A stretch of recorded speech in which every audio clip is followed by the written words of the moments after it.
building. TB from the Silk. And we have a special broadcast today. Yeah. Before we get into the broadcast, first, let me get into the sponsors. Shout out to New Orleans Daiquiris to Go on 9441 Cullen Boulevard in the Sunnyside area in Houston. If you ever pop up in Houston, if you need a nice little beverage, it's holiday time. They got specials going on. Make sure you go over there to New Orleans Daiquiris to Go on 9441 Cullen. Hit them guys up. Tell them DJ KO sent you. They're going to hook you up.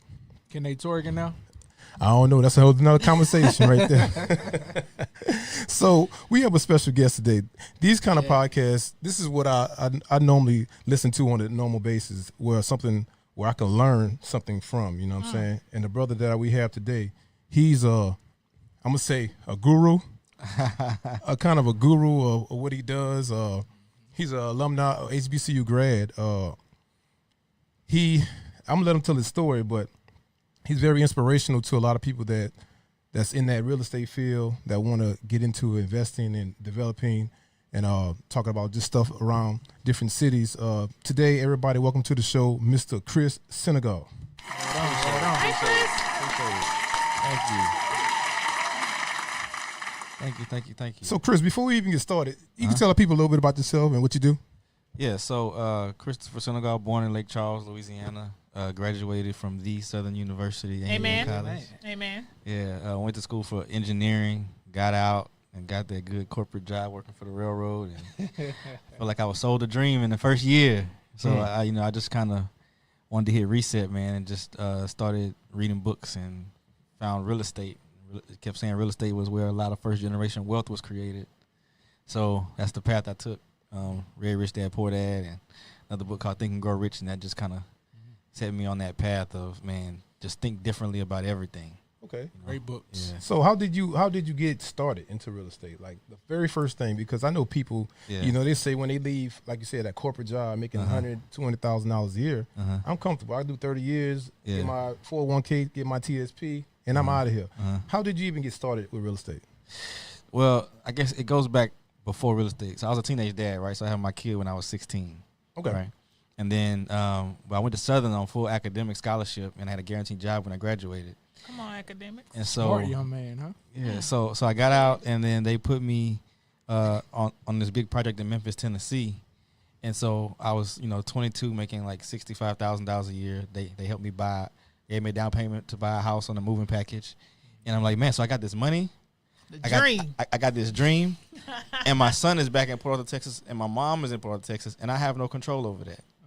And if I want to take off in the middle of the week to go see them, I can't. Right? And then my boss, who was 33 and black and was running this entire project, was like a $100 million project, and they had her over all the diversity magazines and all the diversity brochures for the company. And it was a she? It was a she. Come on. One person? Martita Mullen. Okay. Yeah. Okay. But she was making like $120,000 a year. She was 33. And she was miserable. Yeah. You're right.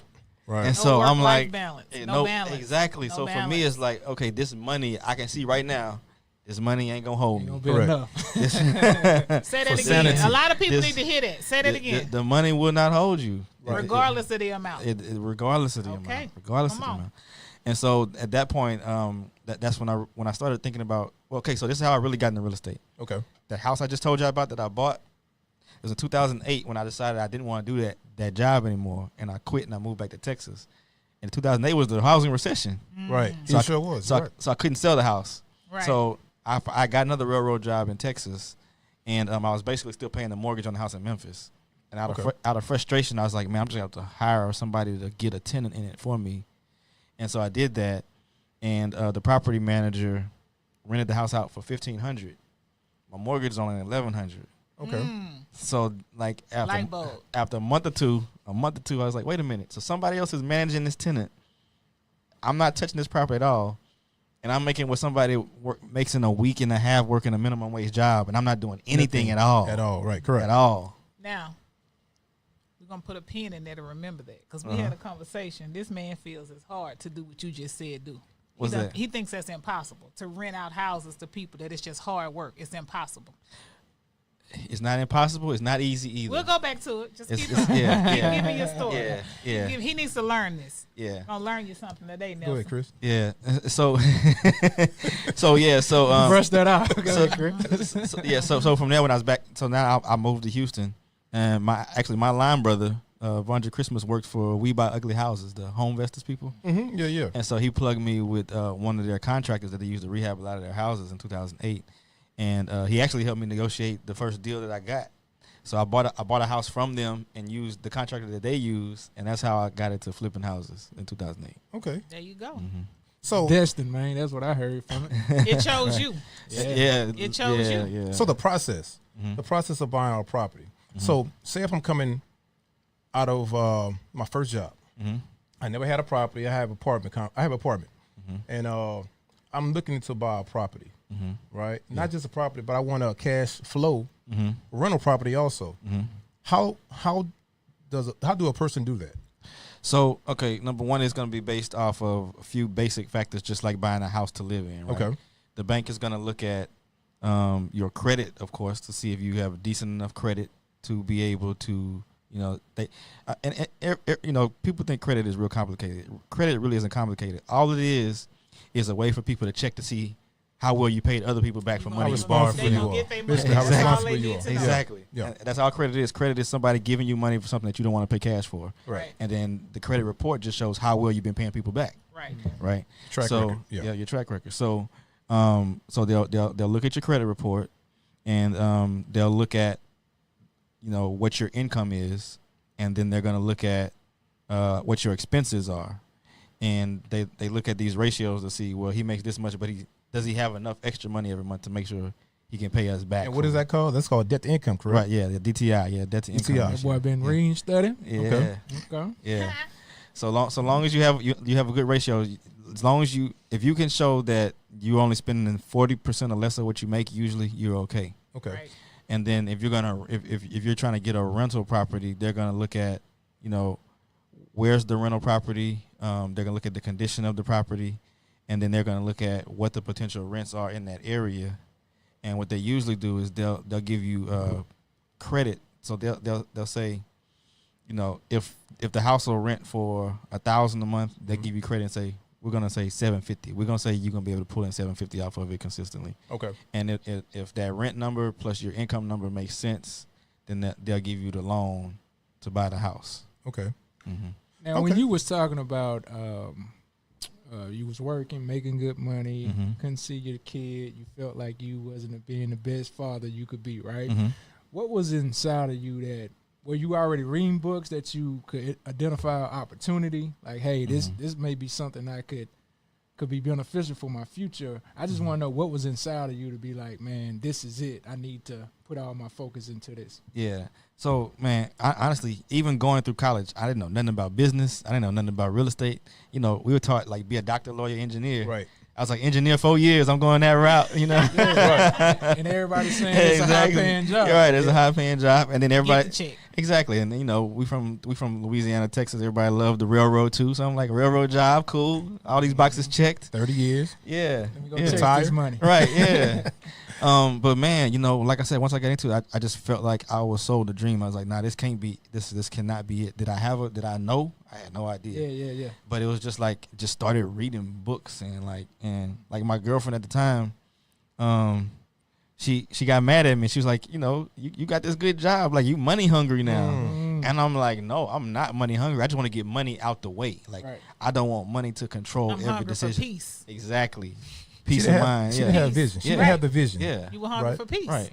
Yeah, I was. Right. Yeah. Right. Peace of mind to know that I'm not depending on someone else that's cutting my check, and that's also going to dictate my entire life. They literally tell you how many days a year you can be sick. Right. Yeah. Come on. A boss. Vacation. got a boss. Right. At vacation, yeah. Right. My yeah. brother works for the railroad. So Yeah, I know. yeah, Right. yeah. It's highly demanding. As a black man, do you, and this is, I know we're going to get to the ins and outs of real estate, but Mhm. just character-wise, do you think that's something we struggle with black people, that our family haven't done it before? They secure in that mindset of chase that 9 to 5, make your money, get your house, get your little savings. But as a black man, do you think we need to do more of that, stepping out on faith and just going for it, opposed to being boxed in that, standing in that box? We definitely do. And something that I as I started studying like where we are and how we really got to where we are, and I started looking deeper, I realized we were there already. Correct. Right. Because if you think about it, anytime you go to the hood and you see all these abandoned businesses and old stores, those used to be all businesses. Right. And I mean, Black businesses, yeah. Right? But that dollar goes around once. Yeah. In our community. Yeah. But this is what happened. This is what happened. So think about this. So from the time of emancipation, when we couldn't patronize anything, correct, we had to build up our own little towns. Absolutely. Right. So the doctors, the lawyers, everybody, the insurance company, the cleaners, the shoe shine man, Same we all street. same street, lived in the same neighborhoods, and we got so caught up in the civil rights movement of. It started off as treat us equal. Let's go there. Let's go there, Chris. Let's go there. But that's where we are now. So you're preaching. Come on. Then it got to accept us. Come on. okay, And let us in everything. okay. So let me ask you this: if you went to an all black town in 1940 where all the businesses was owned by black people, did we need affirmative action to get a job? no, we didn't. We did not. We didn't. You did not. We did not. Did we have business owners in our community? Yes. So we had a whole group We had of people. everything we needed. And the mindset that you're talking about, the people that started those businesses, some of them was actually slaves, or their Right. parents was Correct. actually Right. slaves. Right. And we use that as an excuse today. A slave mentality is why we can't get ahead. Right. Right. So we spoke have about it that, but we spoke about that before on a previous podcast. We talked about integration versus segregation, and I was saying The disadvantages and the benefits. we was just talking. The reference we used was the Negro Leagues. I was like, what's the guy name? Jackie Robinson. Jackson Robinson, yeah. They integrated him into baseball just to sacrifice 9 Negro leagues. Yeah. Right. You know what I'm saying? 9 different Negro teams just for one person. Right. And that's the same thing you're talking about. Yeah, you for know that ice business. code over there. Yeah. That's what they want us to believe. Right. But and the crazier part is if you really look at it, even when we was fighting for civil rights and to be accepted, they were still segregated. There was a model there. You go to a big city, there was Little Italy, there was Greek Town. Yes, Chinese Town, Chinatown, Asia Town. Right. And what we do, we want to move in everybody's stuff. Right. We're like, nope, all y'all let It us look in. good over there. And they looking at us like, what are y'all doing? Y'all have your own communities. Correct. Right. You know what I That's mean? how you get a green book. Yep. Yeah, that's That's true. how you got the green book. Right, that's true. Yep. But Yep. you know what? That same mentality, though, what you're saying, you said you educate yourself first, right? And I'm talking about schooling. I'm talking about education for self, knowledge of self. A lot of us, I think, we don't have knowledge of self. We don't know who we are because you know we're listening to a story from a broken, oppressed people, and you know you can't blame them for that. But they had to do what they had to do to go along, whatever. Yeah. But anyway, Let me say something on that. go ahead. And I want you to piggyback. Guys, you know how I feel about this shit. Because I have a question. So when you're talking about self-education and kind of stepping out on faith, Yes. I think most of our people struggle with, for one, fear, because you don't know what's on the other side. Everybody does You know, that. Yeah. If I go to this job and I'm gonna get that check every 2 weeks, I can go buy certain things. I can be happy. I can think I'm happy. Now, when we think about examples of success and shit like that, a lot of us in our families don't have that example. Or is Right. it possible? So, I want your point of view on it. What will it take? Or is it something you just got to dig deep as an individual? Like, I'm going to be the one to break these cycles. You definitely have to dig deep as an individual. I think we spent That too was much. part of your motivation? You have to, because I just realized nobody's gonna do it for me. Correct. And it's hard to find a lot of people that think like that. My point that I bring up a lot, well, I've brought up several times, that us as a people, we don't realize when you talk about property and we say fifth ward, places like that, and if you've come across trying to buy property and things, how often have you come across air property that proper paperwork, proper lineage is not there? Mama left me this house, but there's no paperwork in place. And I learned that Yeah. after Katrina, working on the grounds as a crisis counselor, trying to help people understand what they can get, what they can do, going into your rural areas of like Folsom, Covington, places like that. People sitting in houses with mold and needing repairs, but they can't do anything because there was not proper paperwork. Yeah. How do you fix that? I know you can open up succession, but Good what teach. needs to be done? Yeah. Well, I mean, yeah, legally, I mean, you have to go through the proper legal channels at that point. Right. Like and everybody can't afford that though. Right. Yeah. Succession is not free. Yeah, it's not. It's not. So it's a very unfortunate situation where that's where you see a lot of people losing their real estate. Mm-hmm.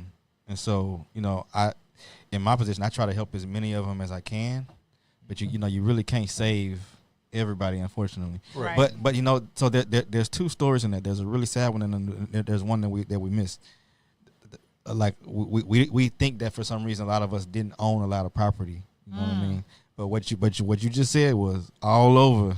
We did with the mineral rights. Exactly. And that's something to say. With everything. Mineral rights they don't give you now, but there's a lot of land that our family members have without proper documentation that have the mineral rights. Right. And when I say mineral rights, if you ever in oil and gas and understand when they come fracking on your land, there are people in Shreveport right now who can't say 2 + 2 is 4, but they living off of the interest, off of the millions they're making off of the oil and gas that's found on their land just because they own the mineral rights. But when you buy land now, they don't give you the mineral rights because they know that. So, Chris, let me ask you this.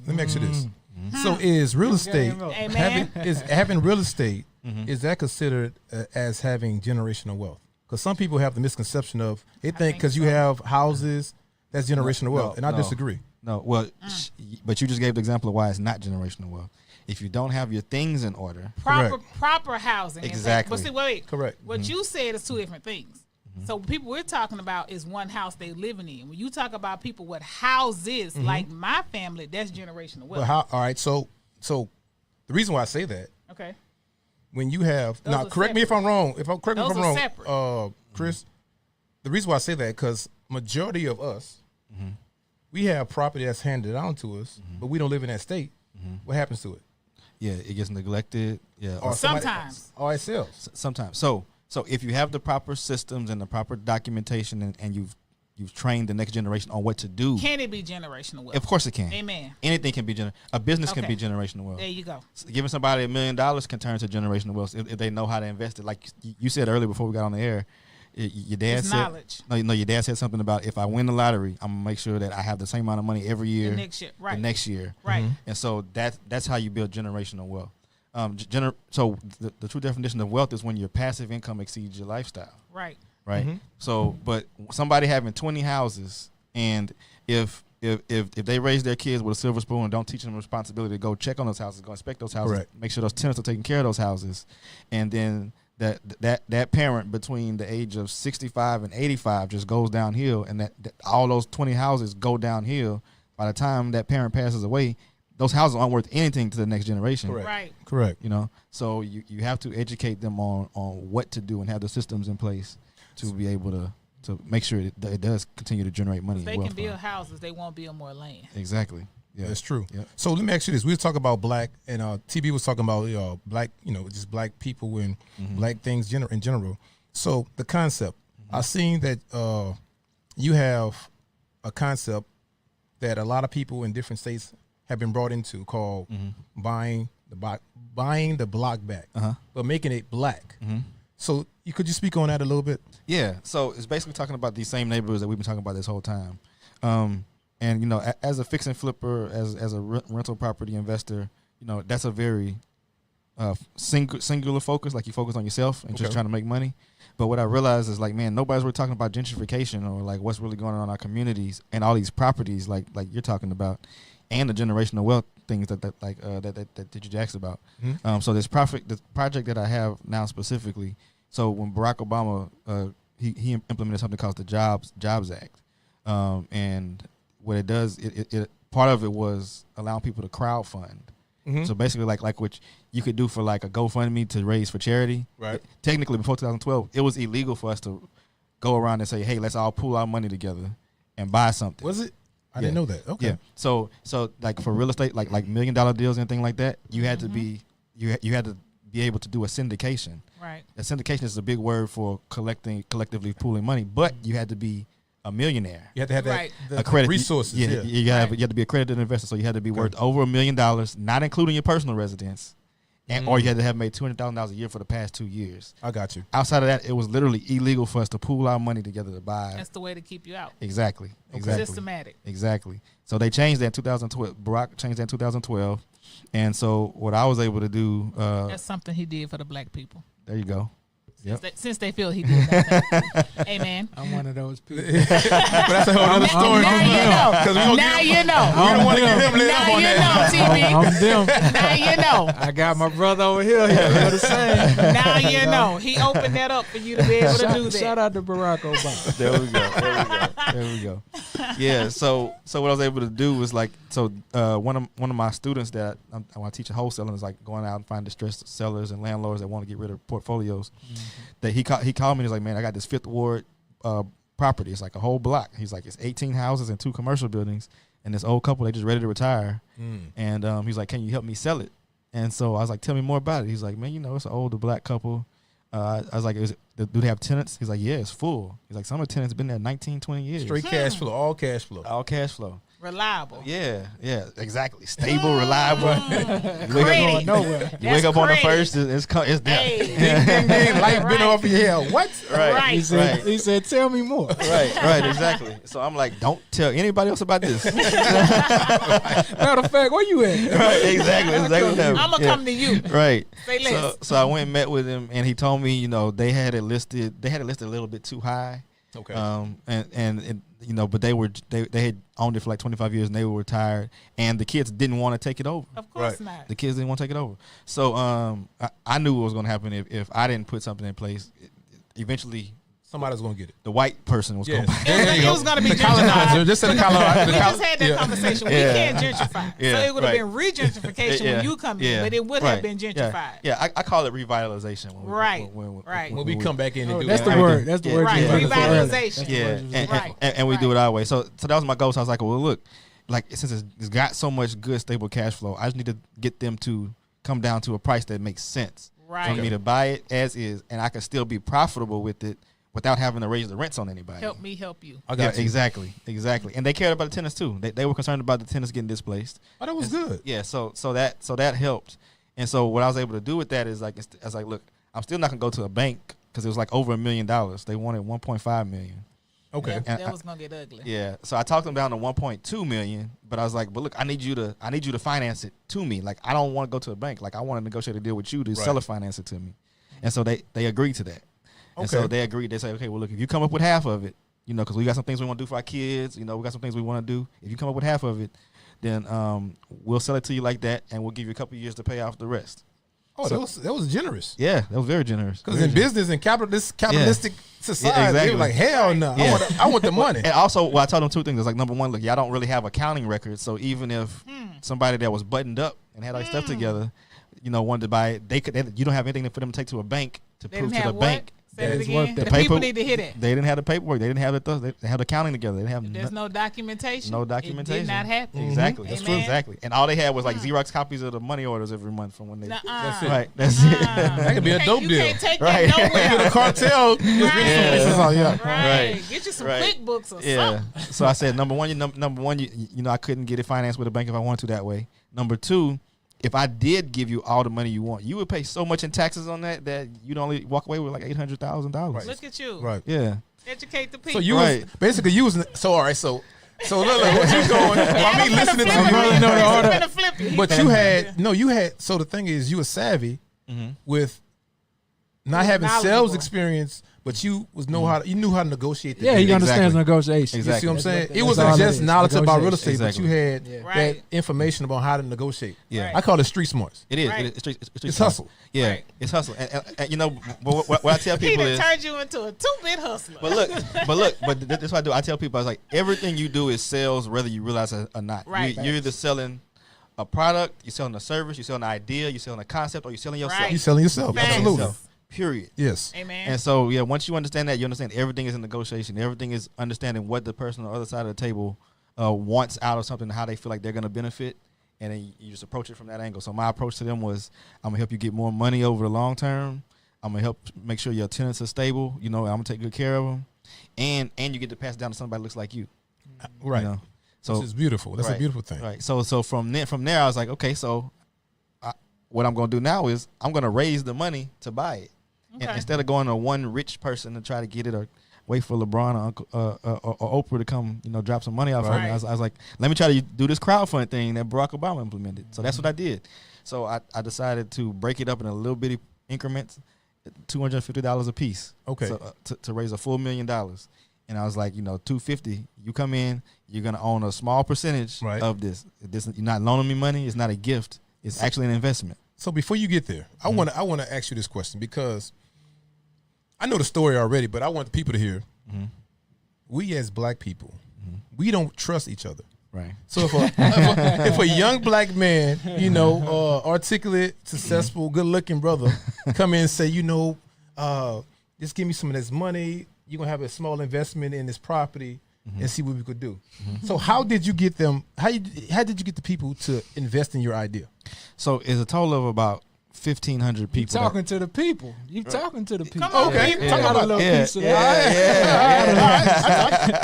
So what was your pitch? Come on. So, I mean, he could tell you, it wasn't really a pitch. It was me just explaining the storyline, explaining what I want to do. And my social media following is probably 70,000, 80,000 people. So I wasn't in the convincing business. Like, I wasn't trying to convince anybody. Right. I was like, I just told the story. I was like, this is what happened. I put together a little video that explained, what usually happens in our communities. And I talked about the property, and I showed everybody a tour of the property, and I showed them how close it was to the real gentrification. Because like 3/4 of a mile from where this project is downtown, and the same developers that built City Center are about to build a big development right there on Buffalo Bayou. Oh wow! So that's gonna be crazy. Exactly. Yeah. Right. Yeah, right on Buffalo Bayou, right by the water. Okay. But they put in a whole lot of drainage though. They're gonna be all right. They help the city But out. it's gonna flow to the house. But you know what? But Fifth Ward never floods. So really, it hadn't flooded since I've owned property there since 2013. Come on, God. Yeah. So right. So how does a person? All right. So I see that you're ahead of the curve. All right, for as buying property and seeking out property. How do you? What's the process of doing that? Because I know they have certain areas that they develop, but they use a 10-year system that a lot of people don't know about, and they only get if you have $10-20 million worth of real estate, they let you in on it first. But how did you get in on that first? Man, okay, so that's a good question because I used to randomly just pick houses to flip and rehab and stuff. And then, man, it's a crazy story. When I was 26, I got a DUI, and I did a community service instead of going through the trial, like the pretrial diversion program. Okay. I was working in George Bush Park, and the manager that managed the park was actually a real estate investor on the side. And man, he's an older white guy. I just started telling him I invested in real estate, and I tell him, he was like, man, so how do you pick your houses? And I told him I just randomly pick who, I get people to send me leads, or I look on the HAR.com and find. He's like, no, you got to look at the city plans. He's like, the city, it's the city council, the planning and urban development department, all those departments, they pick where the next hot spot is for the city. Yep. And then what they do is they go in first, and they'll fix the streets. They'll do the sidewalks. Yes. Yep. They'll redo the street lights. He's like, and when you see that, that's a sign. It starts Something's developing. happening. Exactly, because Right. because that's all the stuff that the public, the government side can do to entice the private investments from the developers. Correct. And then he said, watch the city council minutes, watch all the announcements about where developers are buying land at, and then wherever they're going, that's where you want to go, because the entire area around there is going to change after that happens. And so I started looking at the city, and I was like, dang, it started in the Heights, and it went counterclockwise around Houston. 45. Yep. Started at 45 and Woodlands, Conroe, and all that stuff. Yeah. And at that point in time, it was like 2010, 2012. So the third ward was just starting. So I was like, well, dang, let me just get ahead of this curve. So you went a little further up. I was like, fifth ward it's the last quadrant. It's the last quadrant. So eventually it's gonna happen there. And so since 2013, man, I've been focused on Fifth Ward. Wow. Man, would you say, because we talk about real estate, we talk about opportunities to make money, extra income, streams of income. Would you say real estate is for everybody? Because there's a lot of things to get money, but I think, if you ask someone randomly speaking, I do real estate. No, you really don't do real estate. So do you think real estate is for everyone to get into, or do you need to have knowledge in case an opportunity comes in? Yeah, I think it's more the latter. Real estate is like any other business, right? There's people that's millionaires from doing all kind of businesses, not that don't touch real estate at all, Right. and rather just rent their primary residence because they like the peace of mind of knowing if something goes wrong, somebody else can fix it, right? Correct. So I don't think everybody should be in real estate because it is stressful. You do have issues, like especially being a landlord with tenants and stuff like that. You can't pick a bad flip deal and lose money. You can't have real estate in a recession and then the property value goes down and you lose money. Correct. Right. I tell people all the time, if real estate was really this foolproof system that some people try to make you seem like, everybody would do it, and there would be no such word as foreclosure. Right. That word wouldn't exist. And people don't recognize when they say it's a buyer's market and it's a seller's market. There's a difference in the two. It is. Yeah. Right. There's So a difference in the sometimes there's too many houses for sale, and the buyers have to. Buyers have the advantage because sellers are desperate to sell their house, and so the sellers end up losing out. And other times, there's not a lot of stuff to buy, and then the buyers end up overpaying for stuff just to get a deal. So that's when it's a seller's market. We learned haphazardly a telltale sign of real estate. Not really, but schooling. So they put a private school in my neighborhood, international school. It's been there about 3 years. Right before the school was completed, we started getting cold calls on our landline from realtors. People are offering cash money to buy our house because they want their kids to go to this private school. And they were like, we're not selling our house. They understand, but they're offering you this much money for your house. So school, you have to look at what's around the area, the drivers, as well. Like economic drivers, city center being put there, them rehabbing roads and things like that, but definitely schools. When you start thinking about where kids are gonna be, that's a big telltale sign for real schools estate as well. And like you even think about that dead area of Spring before Exxon got there, it was dead. They paid to finish 99. Yeah, exactly. Right. They paid to paid for a finish whole freeway 99 for them to finish a major freeway just so that people can get to work. Right, and all them new subdivisions came about because so anybody was paying attention. They own that land out there. That's the ones that really make Cypress went from 6 schools to like 15 overnight. Cypress? I don't know nothing about Cypress. 99 opened up and Cypress got 25 schools now. So when they say buyer's market, so a lot of people say, what is a buyer's market? Because that's the language that a lot of people don't know. People that's in real estate, they understand that. So for instance, like the market now, the average house you get at 2%, 3% interest rate when you buy a home. To what you just said, do you think it's a good idea if you have cash? It's a good idea to start investing in these properties? Because I was looking at that. I was speaking to my wife. I was like, well, I don't think it's a good idea to just start buying stuff up because who's to say, like you said earlier about the city plan, who's to say this is going to go up in value?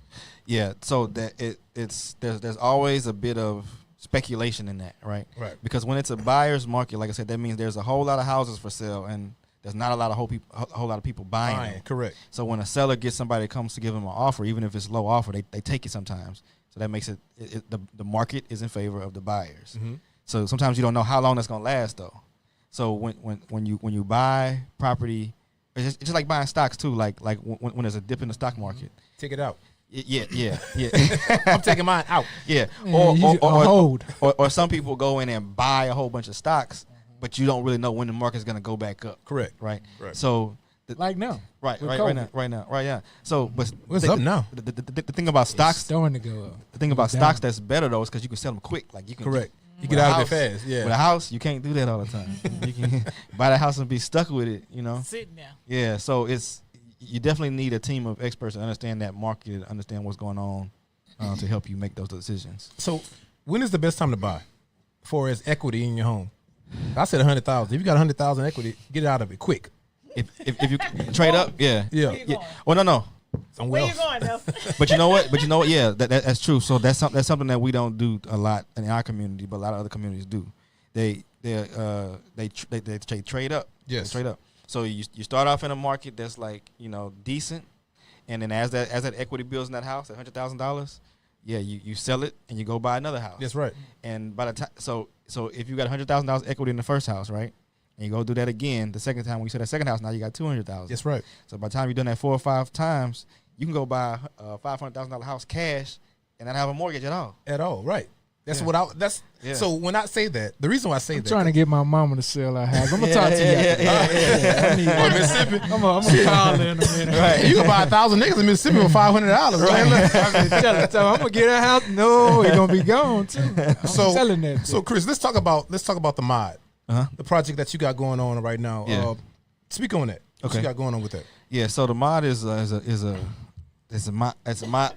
my graduation up to the next level of trying to do even bigger things. Okay.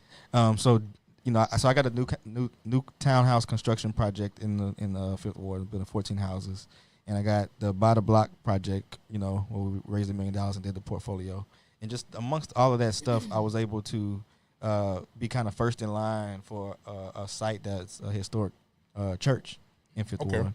And the church has decided they're gonna sell and move to a new campus. It's like 5 acres, and they're gonna they want to sell, but they want to kind of keep some of the culture of the church and something in the community. So they gave me an opportunity to kind of take the first stab at trying to put a project together. So what I did was I put together a team that's done these types of development projects before and kind of sees the vision. And so it's what we're projecting to do is gonna be like a 226 unit apartment complex, and it's gonna have we're gonna take the old sanctuary from the original church and convert it over to like lofts. Okay. Yeah. All right. So it's a huge project, and it takes a lot of capital to raise for a deal like this. So it's completely different from doing like a crowdfund. Okay. So you have to go to I'm using opportunity zone investors. So those are the people that have all these capital gains from selling companies or selling businesses or selling stock, and they want to kind of prevent from paying taxes on it. That's their write-off, right? Yes, that's their write-off. So you can invest in projects in these neighborhoods and not have to pay taxes on your money, basically. So what's the not the logistics, but what if I wanted to invest in that property and I have cash, right? Hard cash. So I have assets that I could I could put on and invest into that. How do I get into that? So there's a whole bunch of documentation, a bunch of legal contracts, like a mortgage. Yeah. Right. Yeah, and the most important one is called a private placement memorandum, which is basically a SEC Securities and Exchange Commission document that says you're investing in something that's not listed on the stock market, right? Okay. So it's a private. You're privately placing your money in an investment that's not listed on Dow Jones or NASDAQ or something like that. And so so you fill out this document, and then you also have to certify that you understand this is an investment. You understand every penny's at risk. Absolutely. And you can't get it back. And then so that then you can invest. And so the minimum investment for this project is like $50,000 because it's a huge project. And the way it works is like, so you have a few investors that put up 50, 100,000, and you try to raise a couple million like that. And then the rest of it, you go to the big banks or whoever else, or these big like investment banks that have all this capital from all these investors, and they put in too. And that's how you structure the funding for the entire project. Okay. Yeah. So, and this is another question I want the viewers to listen to. This for the viewers or this for you? Me also. I'm an educated too. Me too. Because I have a different when it comes to money. I have a different understanding. Investing with just us. So I know in order to get rich, you got to take a risk. Right. So now, do you only accept investments from black people? No. I'm glad you said that. He can't. I'm glad you said that because you know why? Possible. No, you know why? Because a lot of people are, pro-black, and I love my people, but they don't understand the nature of business. You have to have allies too. Yeah. You have to have some allies. You know what I'm saying? Right. Well, yeah. So the best example of that is when we talk about like the richest people ever. We talk about one of them always comes up is the King of Mali, Mansa Musa. Yes. $200 trillion. Yeah. Today's money. Crazy. Yeah, exactly. Yeah. But if you notice, the reason why he got that wealth, it wasn't because it was all African everything. Yes. It's because he did business with every other continent, and everybody wanted to come to Africa to do business with him. And so right now, the dollar leaves our community, every hour? Every It's that. Every 30 seconds, 30 minutes. Right, every 30 minutes. So number one, so if you want to reverse that trend, number one, you want to start creating your own dollars. Number one, you want to take your money that you earn and spend it in our community. Then you want to start generating money in the community. And the ultimate reversal is to have a dollar coming into our community every 30 minutes from outside the community. Okay. Right. So now you need it, but you need some type of something. You gotta have something to offer. You gotta have something to offer. Whatever it is. Whatever. Right. So where's the project now? The initial project that TB invested. I can't. What's the name of that's it? the one Fifth Ward. So the Body Block project. Yeah. So we went in and we did. I did a lot of just upgrades to the residential houses. Nothing fancy. Like I didn't go in and flip the houses. So you met your goal though. Yeah. You got your money. Oh yeah. I'm sorry. Okay. So we talked about it. Yeah. So the maximum you could raise is like $1,070,000, and we hit that in like 7 months. Okay. So we raised the whole $1 million, and then the first thing I did first was I went in and made sure the residents knew that we were looking out for them. So I went and did deferred maintenance, like cleaned up floors and like replaced cabinets and fixed roofs and put screens on everybody's windows so the electricity bills go maintenance. down. Use that word. Deferred maintenance. You use that word. I said a lot of people don't know what that is. Yeah. Right. Deferred maintenance. So when you defer something, that's something that you don't want to deal with for a while. Correct. Right. And when you buy investment property, the previous owner has a lot of things that they deferred. Amen. Yeah, right. And so when you take it over, doing that. Right. I ain't doing that We're right. gonna let him deal with it. Exactly. Let the little young boy deal with it. Yeah, that He becomes young. right, and that becomes your baby. So Right. if you don't fix it before it breaks, it's definitely gonna break. Absolutely. And it was a lot of things that like the flooring, the decking around the toilets and stuff. If a toilet falls and you got a 65, 70-year-old tenant, that's a lot of liability. And that's the thing. Yeah. See, there you go. Because a lot of those places like that, it's in 15 years, you have elderly tenants. A lot of people don't realize that. You have a fixed income, you have elderly tenants. So did you do a walkthrough? And Yes. did you do the walkthrough or you allowed them to tell you what needed to be done? No, both, definitely Okay. both. Because some things Okay. they don't even know. Like they don't, and they've a lot of them have been living in that standard so long that they don't even realize It's It's normal. right. Yeah. Right. They're immune to it. Right. Yeah. So anything that looked like it was a leak that could be mold or anything like that, like we got rid of all that stuff first. And so, like Adam said, our people, they need to see. They need actual factual. So, of the people who came in and invested, what did you provide for them as their return or as their guarantee? Your money went somewhere. It matters. What was their get back? Okay, great question. So number one, I explained to everybody that we are in a market and a part of the neighborhood that's gentrifying. So number one, just by us owning this, the land value, the property value in itself is gonna go up. Absolutely. It don't happen overnight, but it does happen. So that was number one. Number two was I was like, we got all this stable rent, right? We got this rent from these tenants that have, some of them been here like 20 years literally. It's literally two sisters that have been living next door to each other for 19 years. Yeah. So I said, so after all the bills are paid, I'm gonna take 40% of the rent for the whole year, and I'm gonna divide that up and send it out to everybody. Okay. You know, Okay. as a check. So that's it's like dividends, like a stock. Right, Yeah. right. Right. So those two things, and then once a year, I'm gonna get the property appraised, and let everybody know how much the value went up. And Right. at that point in time, if you want to You could pull out. if you want to pull out, Yeah, you could. Yeah. If you want to keep it, yeah. Exactly. So I'll divide up the new value. That's what your shares are worth. You can sell them. So the pullout could be more than the $250 they put in. Oh, definitely. Come on. And that's the goal. That's the goal. Yeah. Let me hold something, Yeah. TB. What a goal. The goal is this. If I was the owner, the goal is to buy everybody's dividends so I can own property. But that's another story. But you want to keep them involved. You want to Yeah. take them to the next Right, project, to the yeah. next project. Yeah. Okay. Say, definitely. important question. Important question. So when we think about, I'm alluding to what I asked you last time. So when I can go Google real estate and people can come up with seminars and Yeah. you pay me $500 and I can teach you how to do this and do that. If a person is interested in getting into real estate, first question, what's the, I won't say easiest, but what's the basic form of real estate, if that's a question? And then secondly, what's the first steps to taking real estate serious? That's reading books, that's getting a mentor like yourself, or how would you do that? Yeah. Starting from ground zero. So start from ground zero. Okay. Yeah. So I think the two easiest ways to get into real estate are number Listen one. up, listeners. Yeah. Number one is just having a rental property, right? And I tell people this too. If you like where you're renting at your primary residence, like if you like your apartment and the rent's something affordable and that they take good care, don't go out and rush to buy a house to live in. Because the house that you buy to live in, you become responsible for everything. Yes, Lord. Right. Everything. And, it's not, people think it's an investment. The only way the house that you live in can really be an investment is if you add up the mortgage, the insurance, the taxes, the lawn care, the repairs, the maintenance, the HOA fee. Everything. If you add all that up, and the property value of your house has gone up more than that every single year, then yeah, it's positive. So that's an investment. Otherwise, it's just your decision to live in a house. Right. Exactly. And so I always suggest, like, if you do want to get in real estate, buy a rental property first, because then you can use all those benefits of having your first mortgage, something that's generating money for you every month. Right. And you know, so it kind of reverses that trend of you going into more debt for something that's not giving you anything back. Right.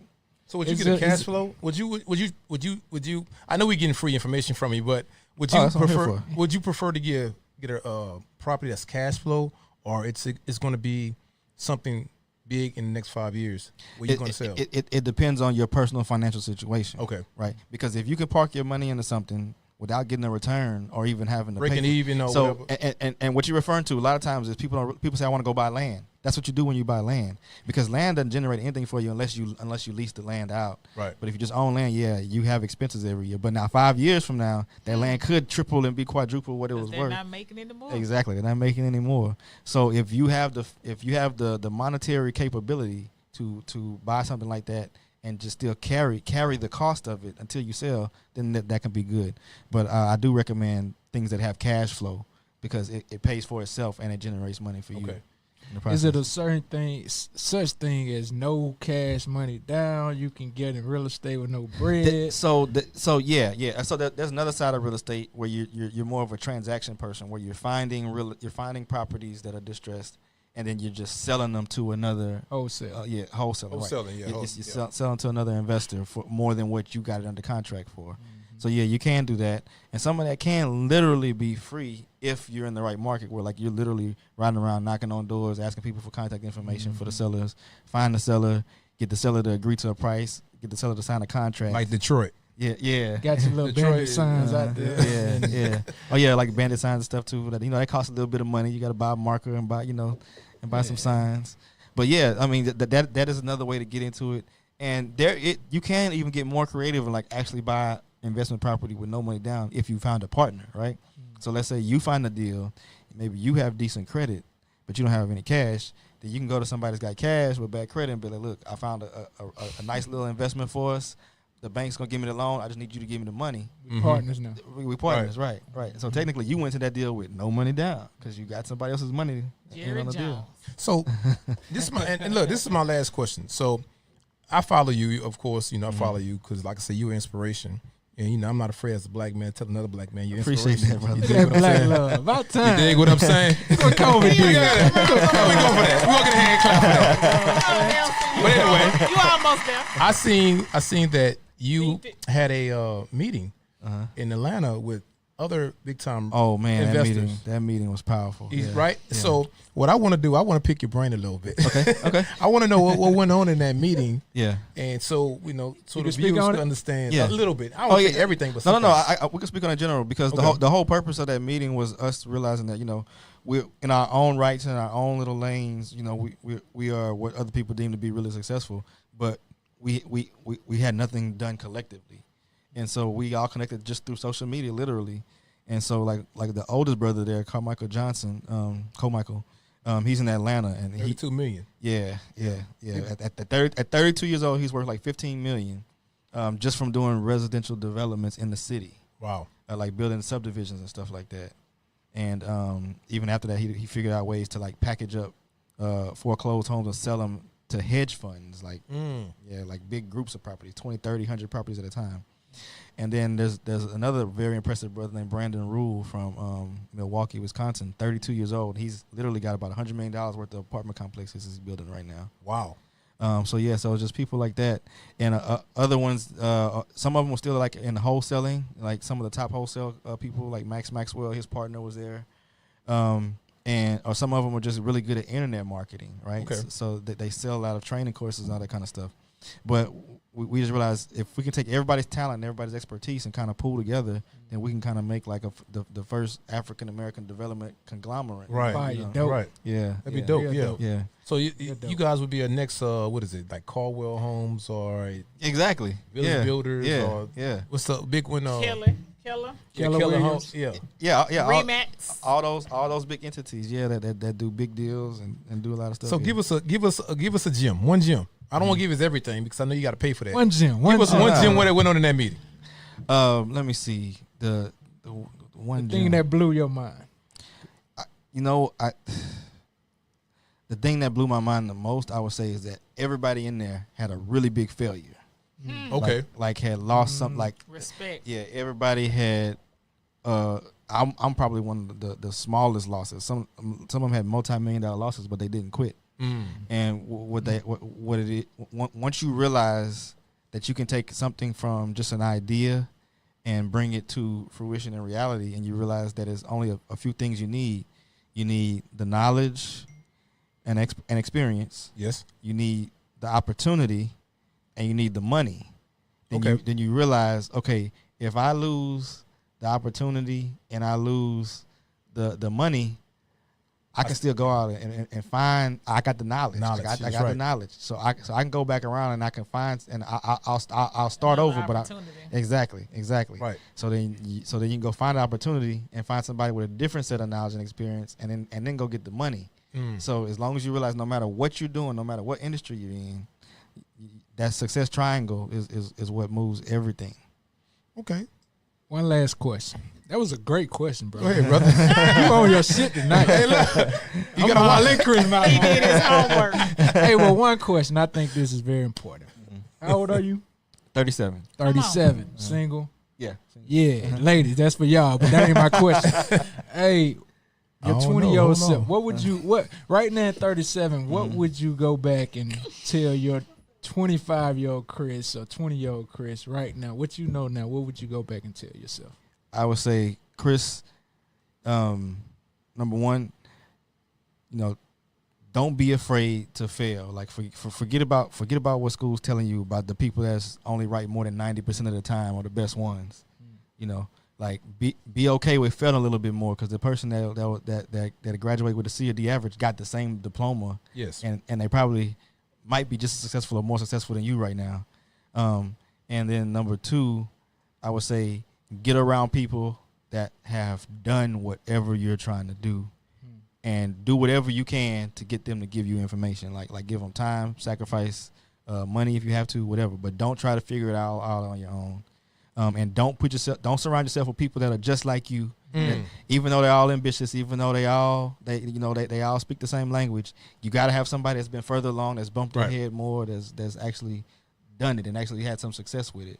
And that's gonna save you a lot of time and stress and money, on trying to get to wherever you're trying to go.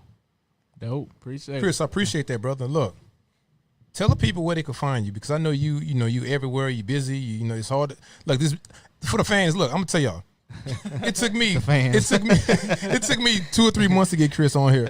So look, I'm glad he came. So Chris, where can the people find you? Man, okay, so number one, my Instagram is investor. Just type in my name, Chris Senegal. It's going to pull up _INVSTR. YouTube, same thing, Chris Senegal. Man, honestly, if you just type my name in Google, it's going to pull up all of my social media. Okay. Those are the best places to find me. If you want to get real estate education, learnfromchris.com. Learnfromchris.com. I have basically a membership that starts from scratch, and it teaches you everything from the basics, from like the realtor side to being a landlord to fixing houses, flipping houses, to new construction. Everything's on there. So that's the basic ways to get at me. Man, look, I appreciate you coming to the show, man. Look, anytime you want to come up here and spread some of this information, some knowledge, hey, we got it, man. Maybe an Oliver Twist conversation, man. Oh, okay, yeah, that's right. On location, you're right. So look, this is the Culturally Distinct Podcast. Look, this is your boy DJ KO. Jack in the building. Oh, TV for the show. I'm glad you guys viewed in. Hey, look, much love, much peace. Holla at y'all later. Peace.